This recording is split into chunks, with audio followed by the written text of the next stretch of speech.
In the court of public opinion, such events are often read as character evidence, but investigators treat them differently, as background factors that may or may not be relevant to the central inquiry. Still, human nature favors narrative simplicity. The more visible the contradictions, the more likely outsiders are to suspect deliberate concealment rather than messy human failure. By 2023, the rhetorical posture shifted. The forceful certainties of 2021 softened into weary admissions that the worst-case outcome was possible. That change in tone was seismic for the watchers and the online sleuths who had argued vehemently for one interpretation or another. For some, Dawn's evolution signaled conscience and truth catching up to public pretense. For others, it deepened suspicion. Why had he been so certain for so long if he now acknowledged doubt? Both reactions miss a central point about human coping. Certainty is often a defense mechanism in trauma's early days. Over time, as grief and uncertainty harden into resignation, public statements naturally reflect that emotional evolution. Still, investigators depend on stable, testable facts, not the emotional rhythm of recovery, and that disjunction kept the case mired in unresolved questions. Another visible change was the family's engagement with investigative channels. In later years, Dawn relied more on private investigators and critics of official updates, a strategic shift that signals frustration with official pacing but also complicates legal and evidentiary channels. Private investigators can surface useful leads, but they do not always have the resources, legal tools, or chain of custody capabilities that institutional investigators possess. When families move away from official cooperation into private channels, it can create parallel narratives and evidence caches that are harder to integrate into prosecutable cases. That choice can be pragmatic or tactical, but it often deepens public confusion about who is driving the investigation and why. Throughout this period, social media functioned as both amplifier and judge. Clips, quotes, and heated threads recirculated moments from interviews, isolating phrases and recontextualizing them for mass consumption. In this environment, minor inconsistencies become towering contradictions. A phrase taken out of context becomes a slip. A private detail becomes a lie. The result is sustained online sleuthing that frequently crosses into harassment, targeted attacks on family members, doxing attempts, and relentless speculation that makes reasoned investigation all the harder. Investigators and journalists alike recognize the double-edged sword of online engagement. It keeps cases alive and can surface credible leads, but it also spreads falsehoods and corrodes trust.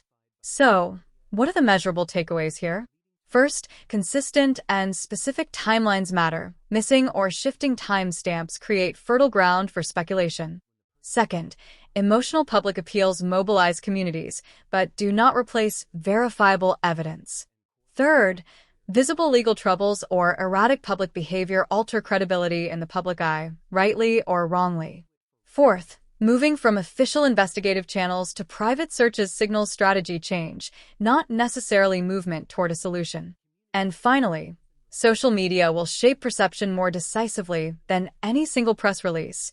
That means investigators and families alike must consider not only what is said but how it will be received and repackaged. This case remains open. That is the most important point. Absence of a public arrest or a definitive answer does not mean absence of work.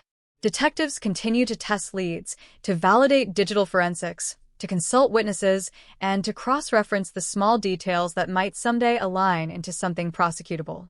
For the public and for the family, the enduring duty is to support that work with patience and restraint, to avoid substituting rumor for evidence, and to keep pressing for lawful transparency without drowning the process in speculation. At its core, this isn't just a procedural story, it's a human one. A girl vanished. A family fractured under spotlight. Investigators hold fragments and hypotheses. Social media supplies 1,000 competing narratives. Justice requires moving from claim to corroboration, from certainty to proof. If you have credible information that can be shared in a way that helps law enforcement, not just on a YouTube live stream or a comment thread, contact the authorities handling the case. They are the ones equipped to preserve, test, and, if warranted, use that evidence in court. We'll continue to follow this story closely and bring you careful updates as new, verifiable information becomes available. For now, remember that strong convictions in interviews are powerful emotionally but weak legally without corroboration.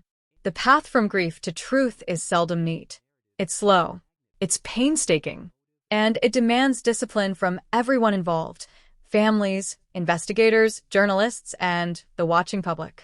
Keep watching, keep searching responsibly, and keep the focus on actionable leads, because answers arrive not through volume of opinion, but through verified, admissible proof.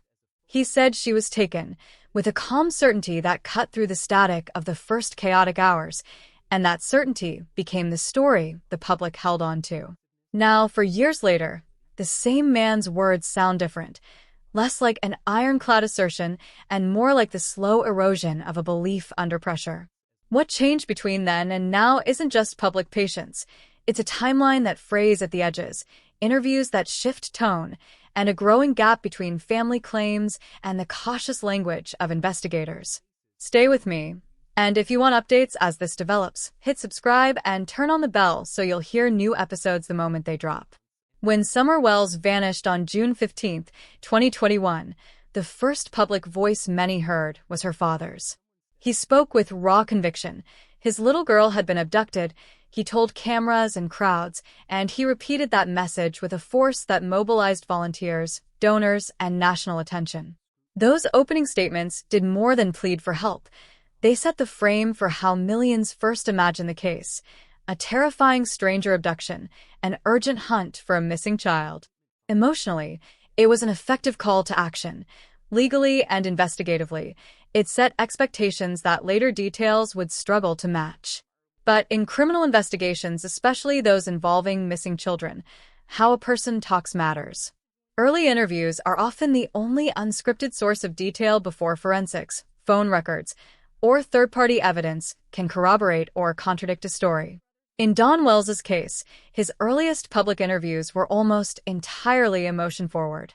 He leaned hard on belief, faith, and the visceral assertion that she's out there and we'll find her. Those kinds of appeals can sustain a search and pressure people to keep looking, but they don't produce time-stamped details that detectives can test: exact times, precise movements, objective witnesses. Investigators repeatedly stress their neutrality. They would not confirm abduction without physical evidence. That measured stance, "we are keeping all possibilities open," created a visible tension with the certainty coming from the family's public front. That tension widened as days turned into months. Over the first weeks, the search scaled to an enormous effort: air support, K-9 teams, volunteer chains, and intense digital canvassing, yet it produced no physical trace, no clothing, no sign of a struggle, no forensic trace conclusively tied to a missing person. Against that factual backdrop, the emotional narrative maintained by Dawn and others remained powerful in the public square, but it grew thinner as a practical guide for investigators. Emotion rallies communities, evidence guides detectives. When those two directions diverge, the public begins to ask why. Candace, Summer's mother, provided a different kind of public detail. Where Dawn's early statements offered certainty, Candace's accounts contained specific, place-based memories, movements in and around the home, particular household activities, and the micro-timing of events. That granularity is essential in building a usable timeline. Yet, even detailed recollections are not immune to human memory's limits. Over time, small inconsistencies in accounts, a clock time here, remembered action there, multiplied in the public eye. They were amplified on social platforms, replayed and resynced, becoming lines of suspicion rather than pieces of context.